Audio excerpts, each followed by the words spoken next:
대방열림과 함께하는 가장 확실한 영양사 합격의 길. 영양사 강의 진행 20여 년 이상, 수많은 합격생들이 추천하는 영양사 특강, 5인의 영양사 합격 전문 교수팀, 20여 년 이상 꾸준히 보완되어 온 강의용 교재. 유사상호를 주의하세요. 대방열림. 안녕하세요. 네, 안녕하세요. 네, 반갑습니다. 영양교육을 담당하는 이승훈입니다. 이 시간부터 영양교육에 대해서 우리가 공부를 할 건데요. 수업에 들어가기에 앞서서 영양교육에 관한 짧은 오리엔테이션하고 그 다음에 출제 비율, 몇 문제나 출제가 되는지, 어떤 파트를 중점적으로 봐야 할지, 그리고 공부하다가 막히거나 할 경우에 어디에다 물어봐야 할지 몇 가지 전달을 좀 해드리고, 그리고 수업을 시작하도록 하겠습니다. 자, 우선 영양교육 과목은 우리 식품영양학과에서 몇 안 되는 문과 쪽 과목이에요. 그래서 어렵다고 생각하시는 분들은 굉장히 어렵게 생각을 하시고, 그리고 쉽게 생각하시는 분은 이거 효자 과목 아니냐, 평균을 올리는 그런 과목이다, 이렇게 생각하시는 분들도 있는데, 다른 시험 과목들이 보통 한 65% 정도가 이과 쪽 파트여서 문과 쪽 개념이 조금 어렵게 느껴지시는 수험생들이 좀 많이 있습니다. 그런데 다행인 것은 매년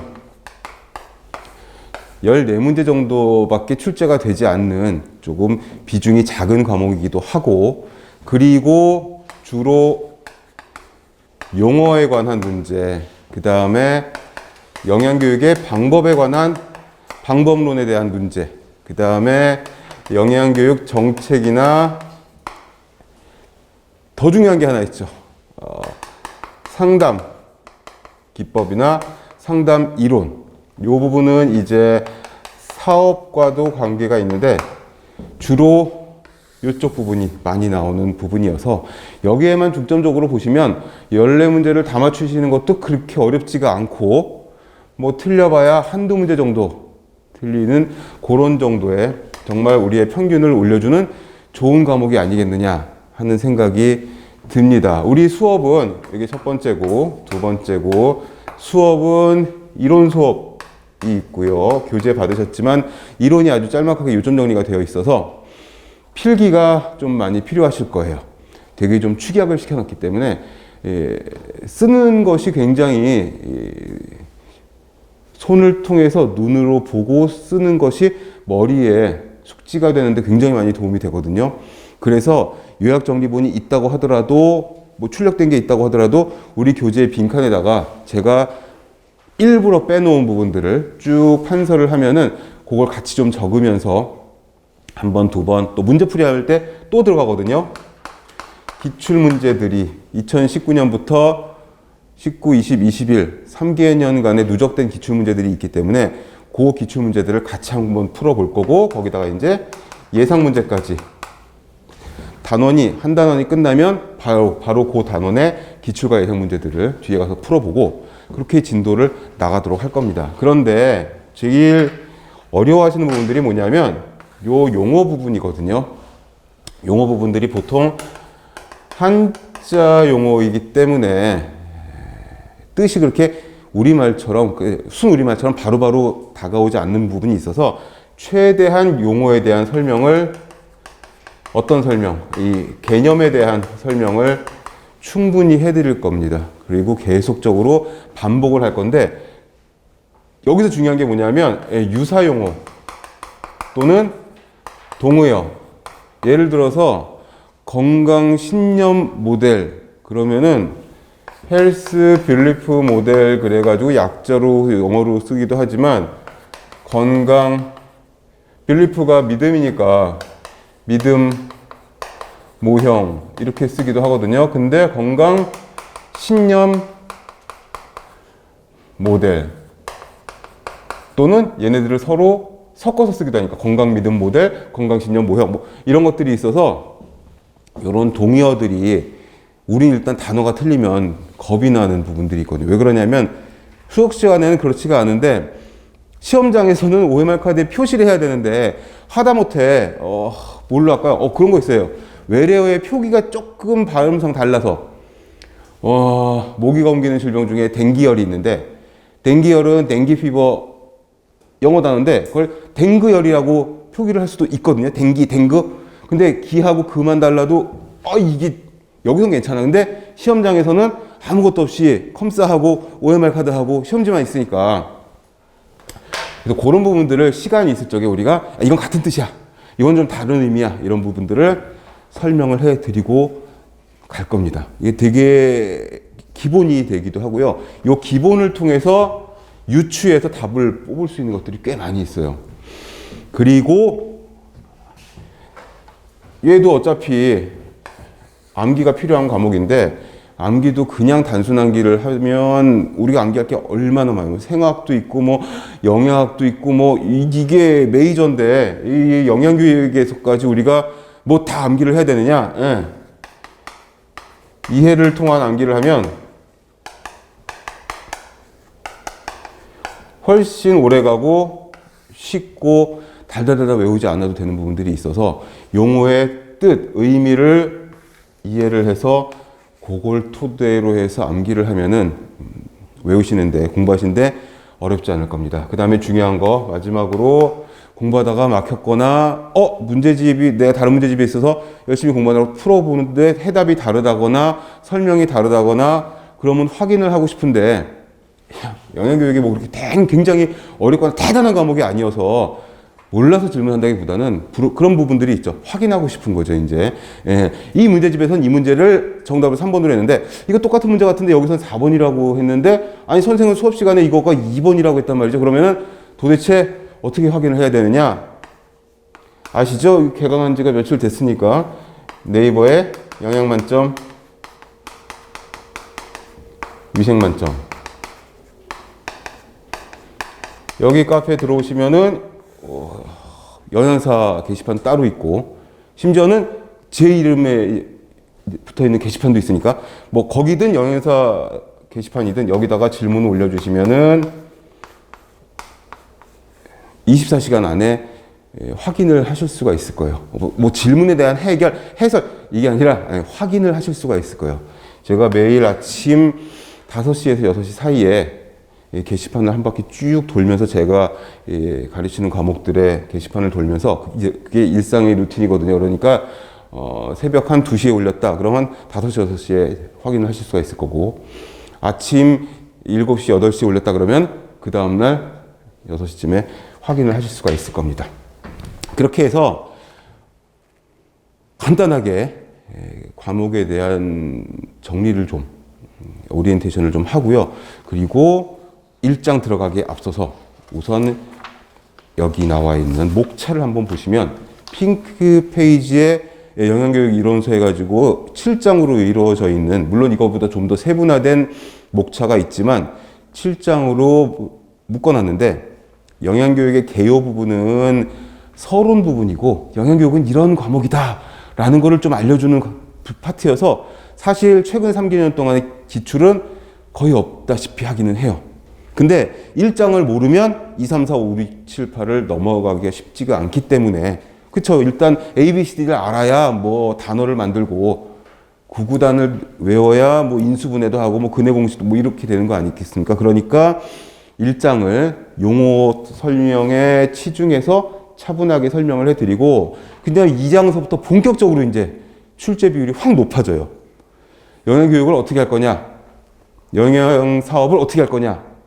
이 부분이 이제 여러분들이 영양사 면허를 취득하고 실제로 현직에서 실무에서 필드에서 일을 하게 되면은 맞닥뜨리는 게 이런 거거든요. 기업체, 산업체, 학교에 또는 병원의 영양사가 식단만 짜나요? 그게 아니거든요. 그쵸? 제일 중요한 얘기를 빼먹을 뻔했네. 이 빨간색으로 하면은 이 동영상 보시는 분들이 잘 안 보이시니까 흰색으로 할게요. 제일 중요한 거는 이 과목을 공부하는 가장 좋은 방법은 이거예요.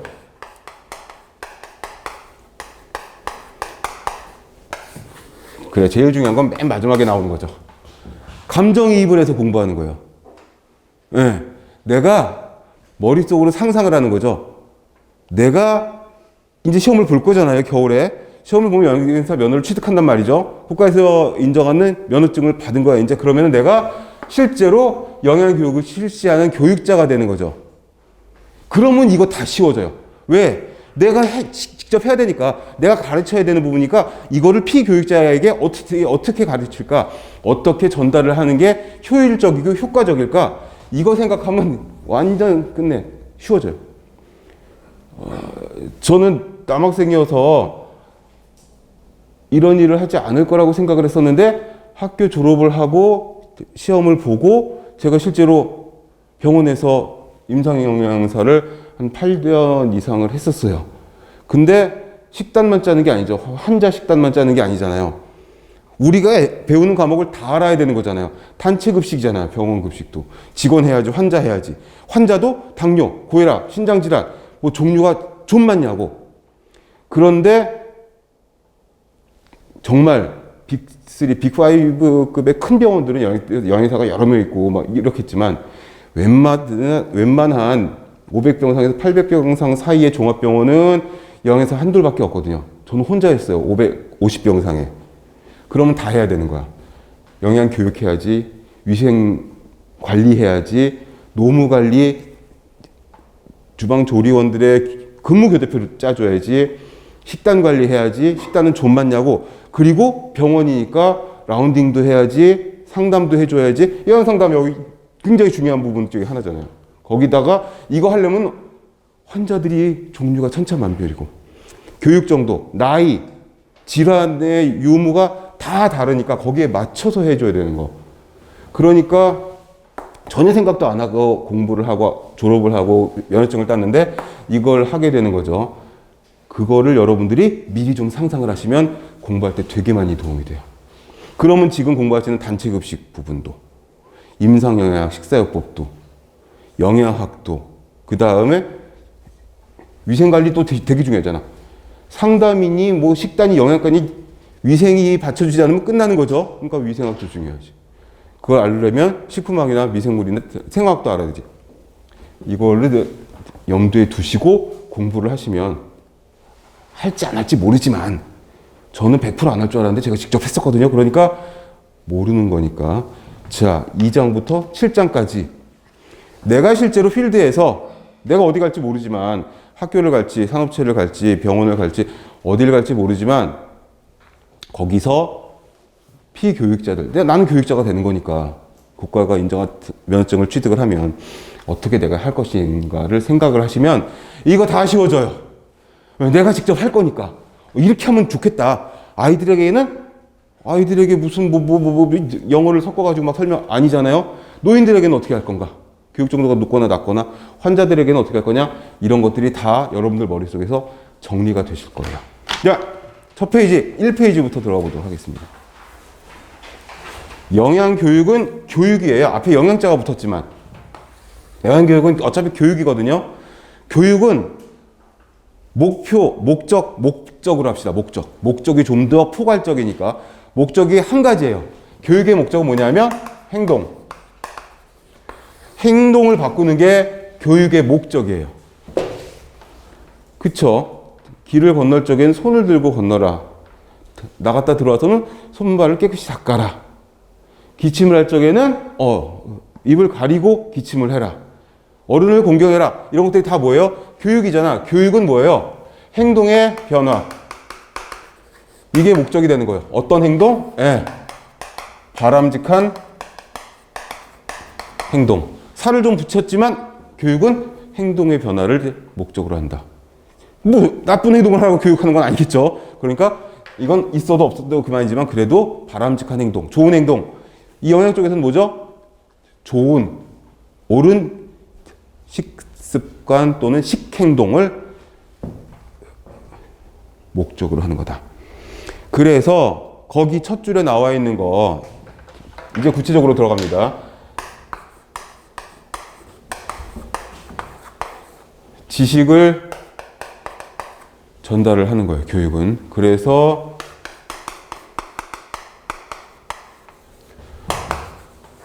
태도를 수정을 하고 또는 태도를 바꾸고 그래서 결국에는 갑자기 스펠링이 생각이 안 나지?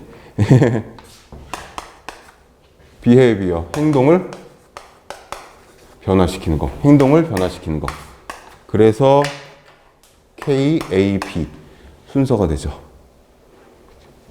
지식, 태도, 행동.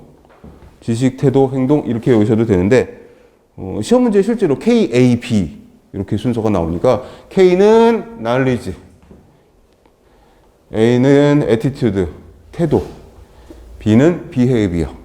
요거의 그 순서다. 꼭 알아두시면 되겠습니다. 그걸 설명한 게 요 두 줄짜리입니다. 스스로 행동에 옮기도록 하는 것. 무슨 행동? 건강한 식행동. 잘 익혀 먹어라. 상한 건 먹지 말아라.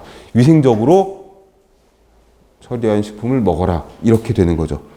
그렇게 하기 위해서는 지식이 있어야 되는 거죠. 영양 표시 표 이런 것들 공산품에 붙어 있는데 그 영양 표시 제도에 의한 성분표 이런 것들을 읽을 줄 아는 지식. 그래서 그거를 실제로 활용해서 내가 좀 과체중이니까 나는 칼로리가 좀 적은 걸 먹어야 되겠어. 우리 식구들은 혈압이 높은 사람들이 있으니까 식품 성분표를 보니까 염분이 많은데 염분 적은 식품이 있나. 근데 그래도 그 중에서 좀 적은 걸로 좀 고르려고 하는. 그리고 무농약이니 유기농이니 저농약이니 뭐 친환경이니 이런 것도 뭘 알아야 올바른 식행동으로 갈 수 있는 거 아니겠어요? 그리고 여러분들은 내가 알으려고 하는 게 아니라 여러분들은 방금 말씀드렸다시피 나는 이걸 숙지하고 일반인들에게 비전공자들에게 알려주는 거죠. 먹는 거에 대해서 굉장히 우리가 진심인 민족이기 때문에 그죠? TV만 틀었다면 다 먹는 거잖아요.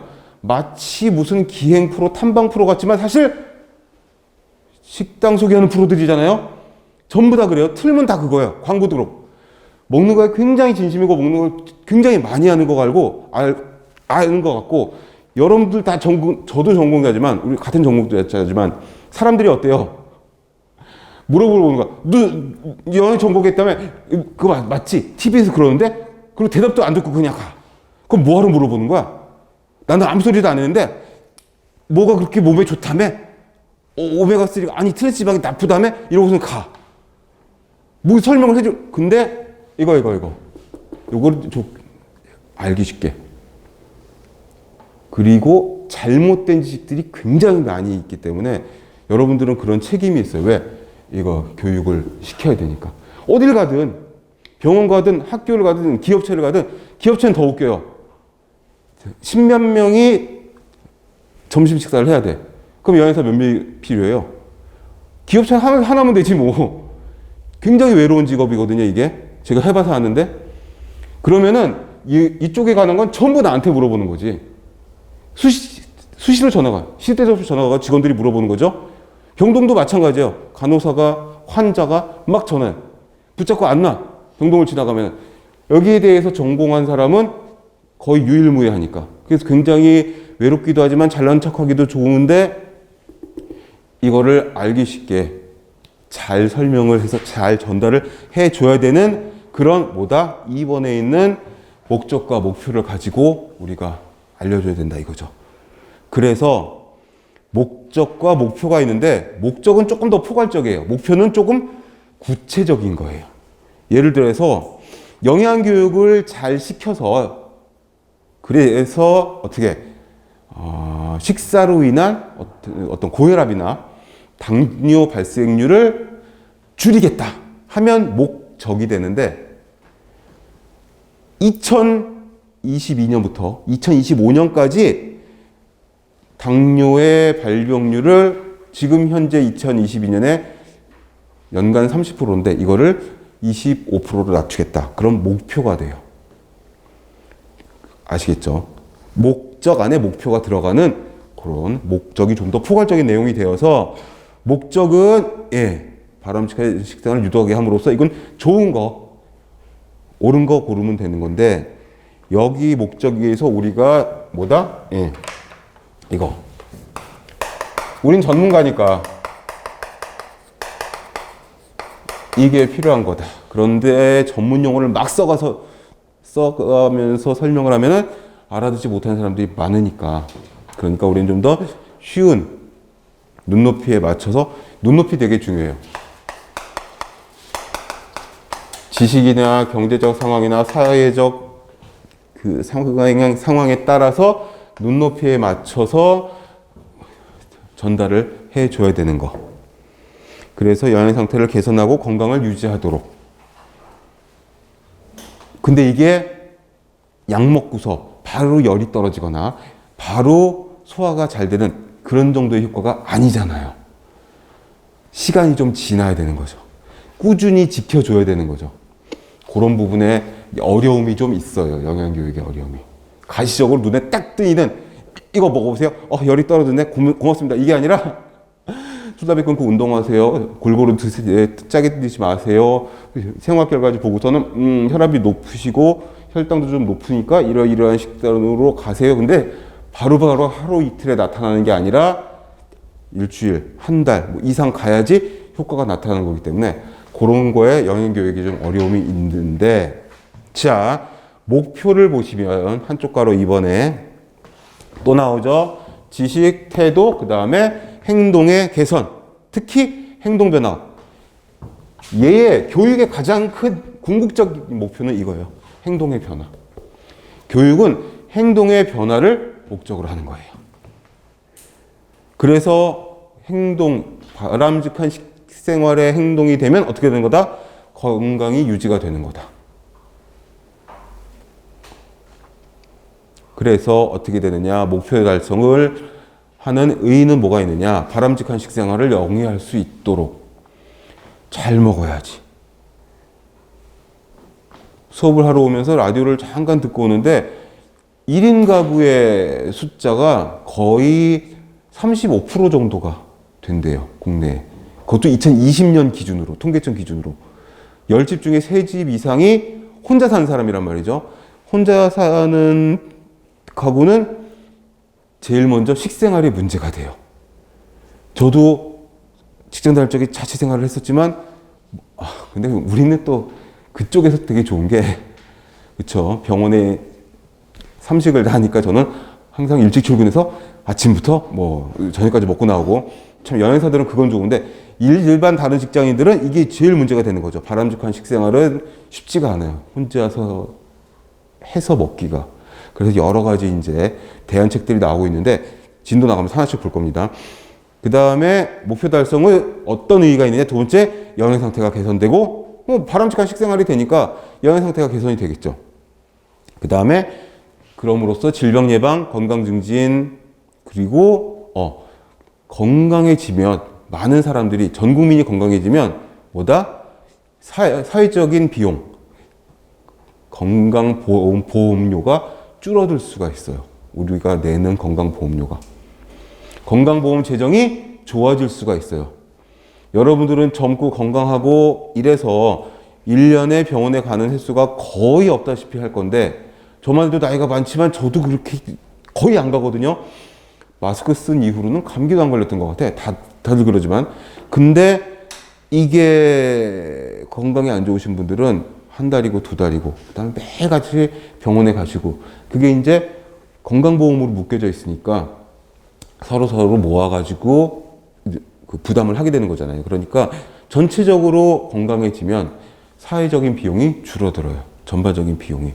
그래요. 여기 눈높이 교육을 해야 되고, 감정이입을 해서 영양교육을 해야 되는데, 영양교육은 개인을 위한 게 아니라, 여러 사람을. 물론 1대1 맞춤식 상담 교육도 있지만, 그건 영양 상담에 대한 내용이고, 일반적으로는 학교에서, 유치원에서, 기업체에서 어떤 식으로 여러 사람의 건강을 위해서, 지금 드리는 말씀들이 다 기출문제에 있었던 것들이에요. 다 중요한 부분이라는 거지. 그래서 이제 영양교육에 대한 어떤 마인드를 조금 좀 심어드리면서 수업을 하는 겁니다. 그리고 위에 것들을 전부 다 아우르는 게 뭐다? 국민 복지 향상. 이게 예전에는 60년대, 70년대, 80년대 직전까지만 해도 개념이 없었어요. 그저 일정 규모가 이상 되면은 영양사를 고용해야 되는 그런 게 있으니까 썼지 영양 교육에 대한 개념은 전혀 없었어요. 그랬는데 이제 90년대 중반부터 영양 교육이 필요하겠다. 이런 움직임이 생겼어요. 그래서 조금 더 지나가지고 영양 교사도 생기고 이렇게 된 거죠, 학교에. 자, 밑에 있는 4번의 과정을 보시면 영양교육은 일단 제가 말씀드렸다시피 여러 사람, 이건 좀 쉽게 쓴 거지만 커뮤니티죠. 커뮤니티, 지역사회. 좀 묶여있는 사회. 사회라는 게, 사회는 사람과 사람이 모여있는 데잖아요. 그러니까 지역사회, 학교, 직장, 뭐 학원도 그렇고 사람이 모여있으면 그게 사회가 되는데 이게 여러 사람이 모여있는 특히 지역사회는 이제 공간이 카테고리가 되는 거죠. 여기서 영양 상태가 취약한 집단이 누구냐를 찾아내는 거죠. 혼자 사는 가구를 얘기했지만 한 20, 30년 전까지만 해도 독거노인 이런 분들의 건강 상태가 굉장히 취약한 걸로 되어 있어서 이쪽을 많이 연구를 했었고요. 그 다음에 두 번째 영양 문제나 요구를 해결하는 영양 요구라는 건 뭐죠? 이 취약한 집단의 가장 시급한 문제가 뭐냐 이거지. 골고루 먹는 거냐? 아니면 일단 먹는 거냐? 아니면 많이 먹는 거냐? 근데 영양 상태가 취약하다고 하는 그런 경제적인 능력이 좀 떨어질 수가 있으니까 일단 규칙적인 식사부터 그 다음에 영양가도 좀 높여주고 질도 좀 높여주고 막 이렇게 되겠죠. 그래서 우선순위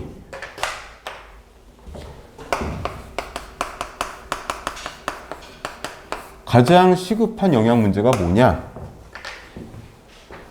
우선순위를 따져서 제일 시급한 거.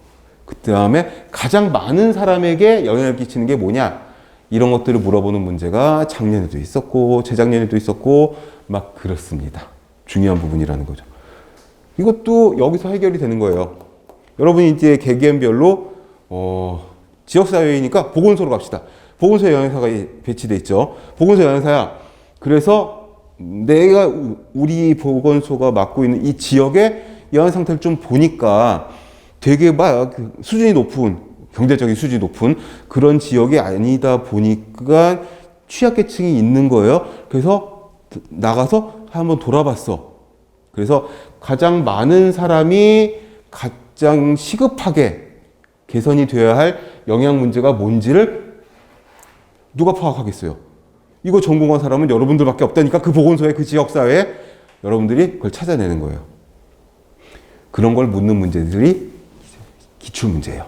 그러니까 상식적인 선에서 이해하면서 한 줄 한 줄 읽어보면은 그렇게 어렵지 않은 과목입니다. 여러분들은 수년간 전공 공부를 해왔기 때문에.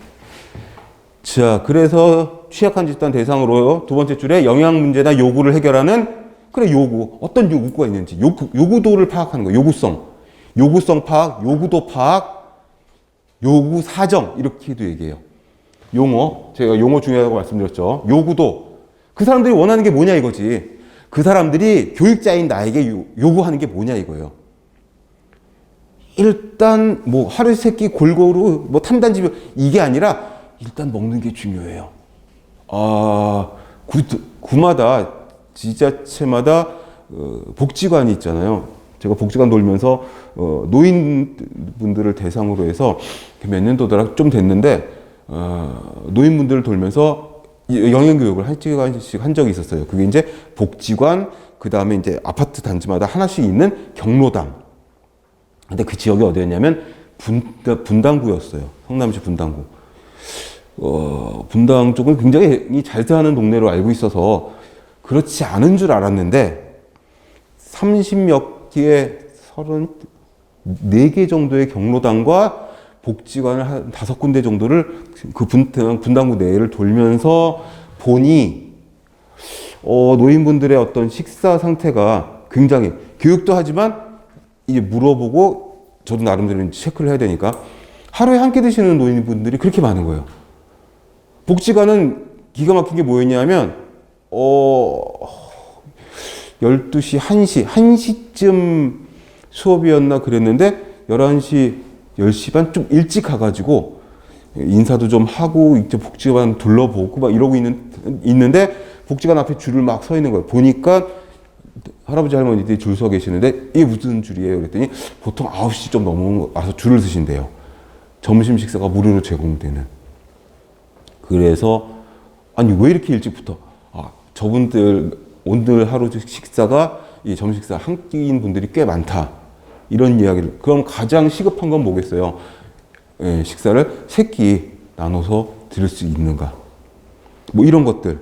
그래서 그 영양 요구도를 파악을 하는 거죠.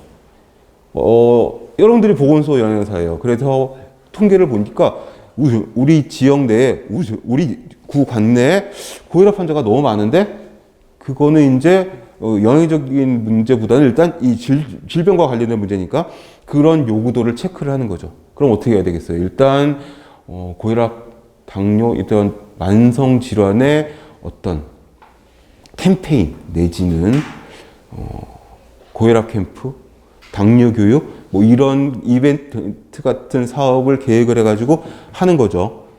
자, 그런 사업을 할 때 어떻게 체계를 세워서 실시를 해야 된다.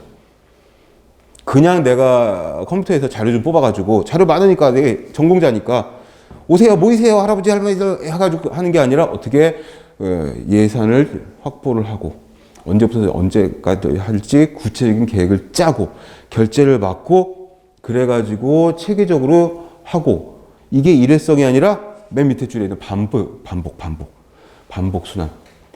서두에서 말씀드린 것처럼 영양 쪽의 문제는 한두 번 먹는다고 해서 바로바로 티가 나는 게 아니기 때문에 꾸준히 해야 돼요. 그래서 거기 반복순환, 과정, 평가가 꼭 들어가요. 그래서 다음 장에서 나올 거지만 계획을 하고 실행을 하고 꼭 이 평가 과정이 있어야 돼요. 플랜, 두, C. 그래서 PDS가 또 순서예요.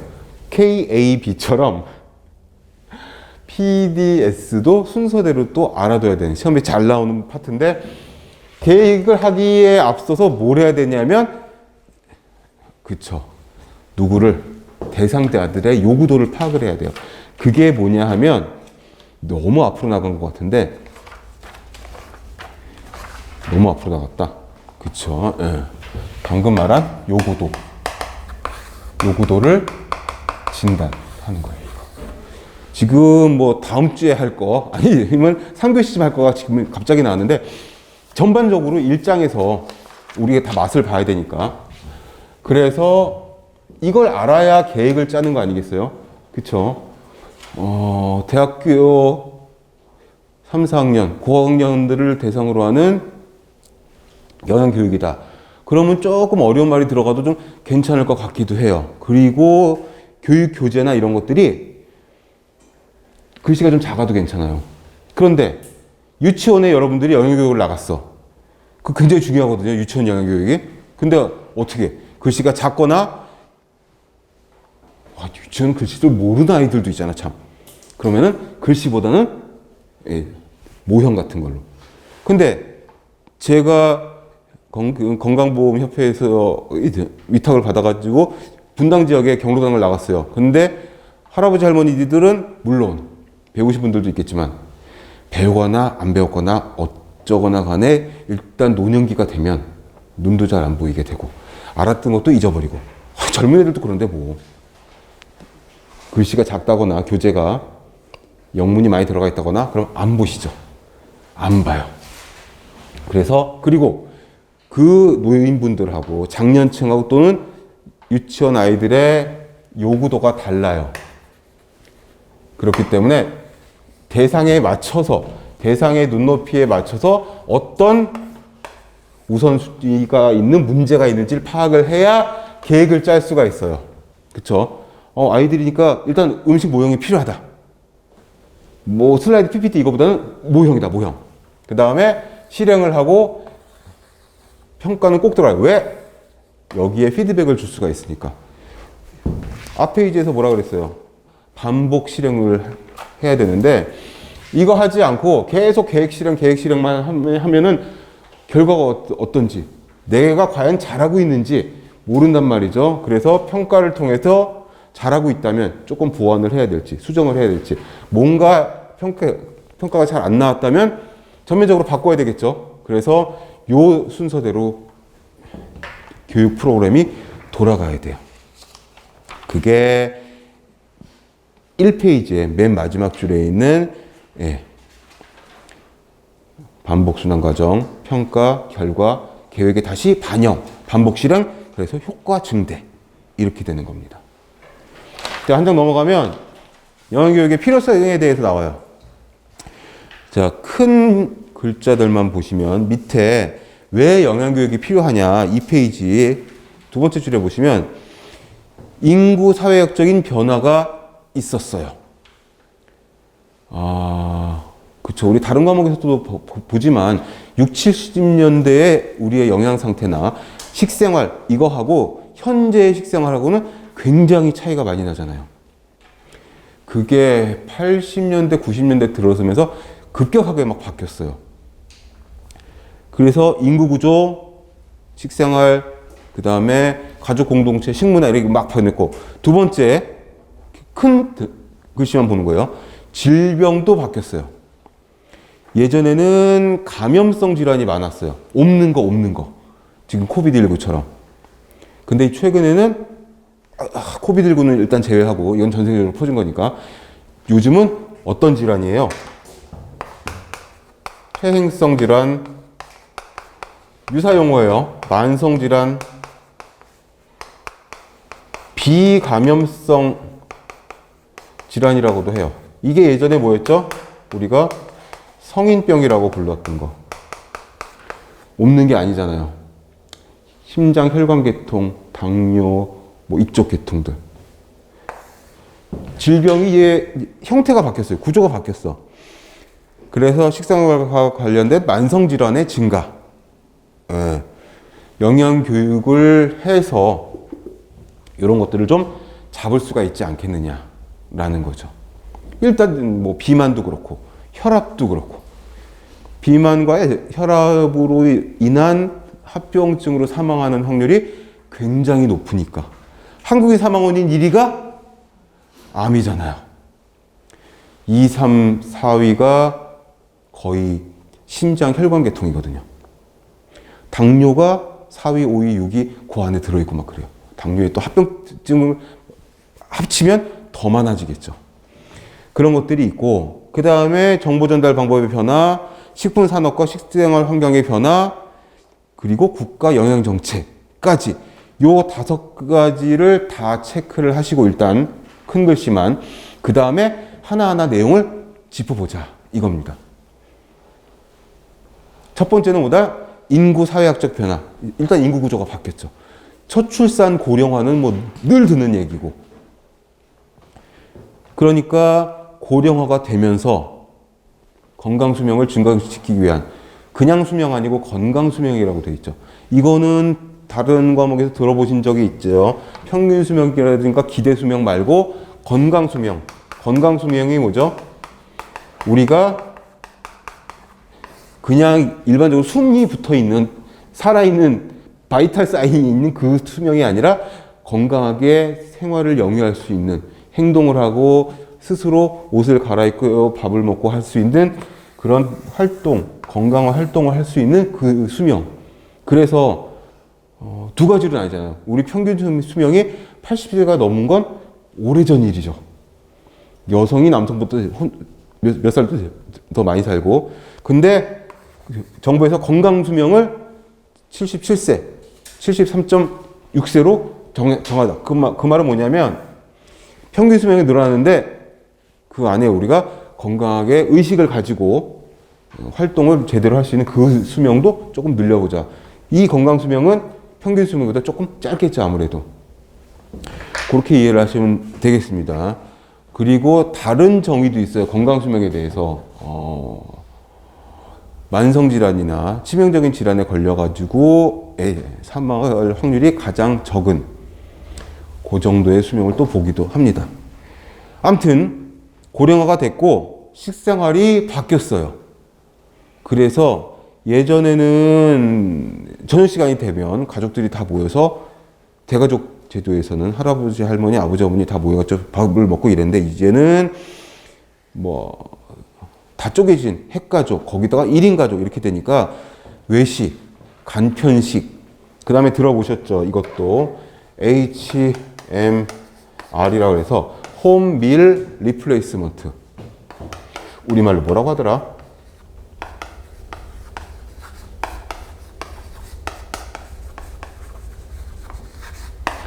집에서 먹는 밥을 대체할 것들. 그러니까 간편식은 간편식인데 그런 것들 있잖아요. 사갖고 와서 렌지만 돌리면 바로 먹을 수 있는 그런 것들.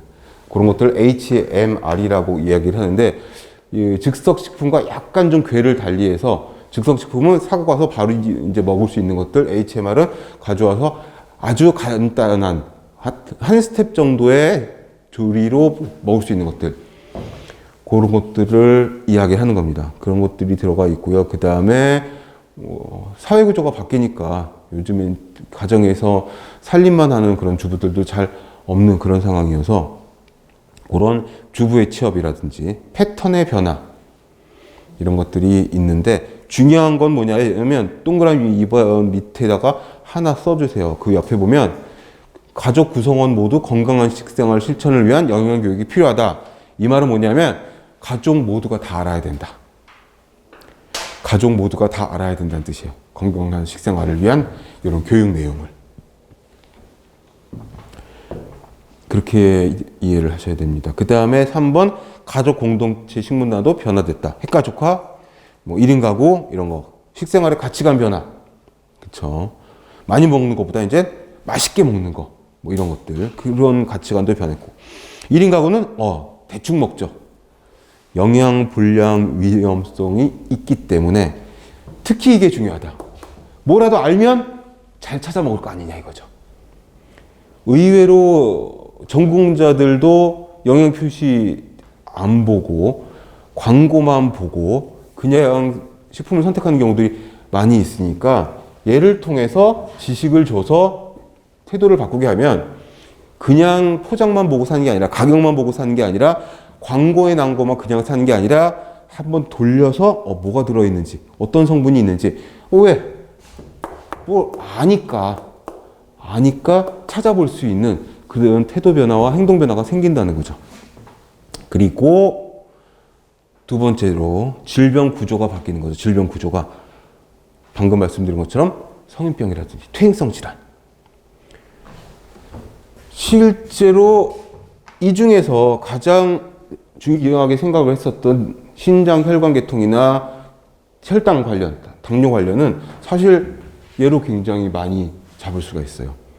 운동요법, 식사요법, 무슨 약물요법 여러 가지가 있지만 그래도 식사가 기본이니까.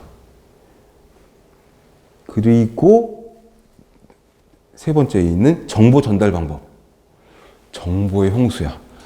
서두에 말씀드렸다시피 TV만 틀면 다 먹는 거거든. 아니 세상에 유튜브도 유튜브는 좀 다른가? 한 20% 30%는 먹는 것 같아요. 그래도 뭐 먹는 걸 너무 좋아하는 거지. 근데 잘못된 지식이 얼마나 많은지 몰라요. 근데 더 기가 막히는 건 제가 학교에서도 한 20년 넘게 식용과 간호과 뭐 보건 쪽 계통에서 수업을 계속 했는데 전공자들이 더 잘 속아. 오히려 전공자들이 몰라 아는 용어들이 나와서 그런지 전공자들이 더 잘 속아 넘어가요. 예전에 그런 광고가 있었거든요. 식용유 광고를 하는데 그러는 거지. 식용유, 콩기름이죠. 대두유. 그 가장 믿을 만한 대표적인 국민 어머니가 나와서 그러는 거지. 우리 식용유에는 콜레스테롤이 없어요. 그게 대박을 쳤어요. 그 카피가. 왜? 콜레스테롤은 부모님의 원수니까. 그쵸. 우리의 주적이니까. 콜레스테롤이 이 식용유에 없다는 거야. 그러니까 조금 몇백 원 비싸게 팔아도 다 팔리고. 그때 4년제 대학에 식용과 들어가서 야 콜레스테롤이 제일 많이 들어있는 식품 딱 그랬더니 뭐인지 알아요? 식용유요. 4학년생 애들이 그러는 거야. 딱 그거랑 똑같죠? 다음 중에서 가구가 아닌 걸 고르시오. 1번 책상, 2번 의자, 3번 침대, 4번 탁자. 가구가 아닌 건 침대잖아. 침대는 과학이니까. 똑같아요. 식용유에 콜레스테롤이 있어 없어? 없어요. 뭘로 만들어요? 대두유 콩이잖아, 콩. 콜레스테롤은 동물성 지방이잖아요. 그게 콩에 들어있으면 그 뭐 변태콩이야? 정상이 아닌 거죠. 원래 없는 거. 만약에 공장에서 혼입이 된다 하더라도 정말 소량이 있어야 되는 거지. 당연한 거니까, 당연한 거.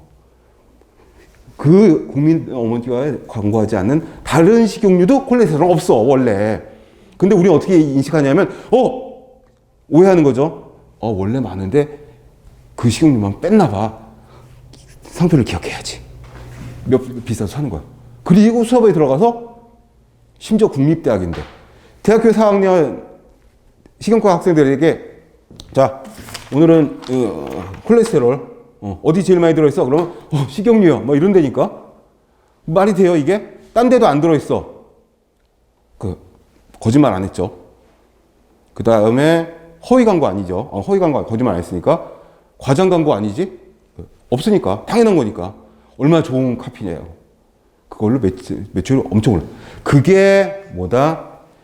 어마어마하게 거짓 정보가 판친다는 거죠. 와, 갑자기 열을 받아가지고 막 목소리가 커졌는데, 하나만 더 예를 들게요. 이것도, 아니, 여러분들이 알아야 되는 내용이야. 뭐냐 하면, 국내 3대 일간지 중에 가장 탑을 달리는 그 일간지의 인터넷판에서 무슨 건강 꼭지로 나와요. 그러면은 질문이 들어왔어요. 제 SNS로 학생이 이거 맞는 기사인가요? 이거를 참고를 해도 될까요? 아침에 아침 식사로 간편식으로 모닝빵하고 오렌지 주스를 먹으면 소화가 안 된다는 거야. 모닝빵하고 오렌지 주스는 먹을 수 있잖아요. 아침 식사로 밥이나 국이 좀 그러니까 그래서 기사를 링크를 받아서 읽어보니까 빵은 탄수화물이잖아요. 탄수화물이고 오렌지 주스는 산성이란 말이야. pH가 그죠?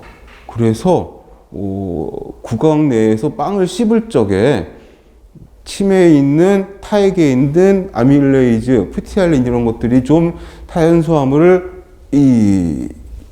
분해를 해줘야 되는데 오렌지 주스를 같이 먹으면 그 효소들이 불활성화 된다는 거야. pH가 낮으니까. 그죠? 일리가 있는 것 같아. 그죠? 표정들이 그런 거지? 그래서 제가 그랬어요. 댓글을 달았죠. 이 사람은 위가 없는 사람인가 봄. 경구, 구강 내에서만 소화 흡수를 다 시키는 사람인가 봄. 그죠? 씹어서 삼키면 여기서 기계적인 소화와 아밀레이즈에 의한 소화는 몰라. 모닝빵을 한 10분 씹고 있으면 여기서 다 될지 모르겠지만 누가 그러느냐고. 위와 장에서 소화 흡수가 되는 건데 그 pH 변화 때문에 무슨 큰 없죠. 그런 거. 그런 잘못된 정보가 막 돌고 있는 거야. 치맥의 저주, 무슨 별거 많잖아요. 있잖아. 31가지 골라 먹는 아이스크림을 많이 먹으면 거기 유화제 이런 게 들어있어가지고 혈액이 찐득해진대. 그래서 그 미국의 그 회사의 회장 손자는 절대 그 아이스크림 안 먹인대. 저도 그래서 좀 써줬어요. 1년 365일 모든 식사를 한 10년 동안 그 아이스크림을 계속 먹으면 혹시 그럴 가능성이 있을지도 모르겠다. 거짓 정보를 우리가 전공자니까 그거를 잘 팩트 체크를 해가지고 알려줘야 되는 사명감이 있는 거예요. 방법적인 내용을 하나씩 더 볼 겁니다. 지금은 정보 전달 방법이 그치 이제는 네이버도 아니고 구글도 아니더라고요. 이제는 다 유튜브로 검색을 하더라고. 급하게 바뀌는 거죠. 이런 것들을 봐야 된다. 그 다음에 식품산업 식생활 환경이 변화됐다. 예전엔 상상도 못하던 그런 식당이다. 그런 환경, 그런 식품들이 막 나오고 있는 거죠.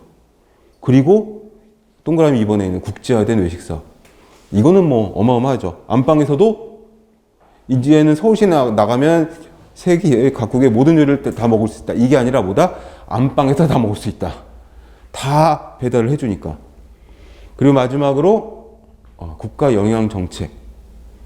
이게 개발하는 궁극적인 필요성이 되겠다. 자, 첫 번째는 뭐다? 국민 건강 증진에 대한 관심이 증가됐다. 영양 교육을 이제는 뭐다? 예방 차원의 영양 교육을 해야 된다.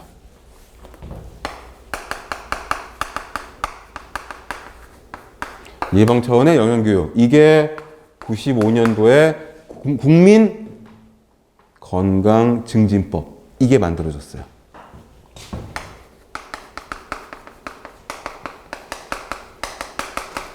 건강을 향상시키는 건 여러 가지 방법이 있지만 먹는 거가 큰 축을 담당하고 있으니까. 그 다음에 보건소 영양사업. 여기에 이제 들어보신 적이 있는 영양 플러스 사업. 보건소에서 하는 일이 굉장히 많거든요. 영양 플러스 사업은 뭐예요? 취약계층이라든지 또는 경제적인 수준이 좀 부족한 그런 임산부, 수유부 그 자녀들을 대상으로 해서 식품을 직접 제공을 하고 영양 교육도 같이 하는 게 영양 플러스 사업이에요. 자, 임신, 수유, 영유아 대상으로 해서 영양 플러스 사업을 하는데 식품도 제공을 하고 플러스 교육도 하는 게 이게 또 핵심이에요. 물건만 주는 게 아니라 먹을 것만 주는 게 아니라 교육을 시키는 거. 물론 모든 대상이 아니라 이 소득 순위를 따져가지고 줍니다. 그 다음에 학교 영양교육. 이게 이제 2003년에 법이 만들어지고 2007년부터 시작을 해서 2008년에 영양교사가 본격적으로 배치가 됐죠. 그래서 영양교사가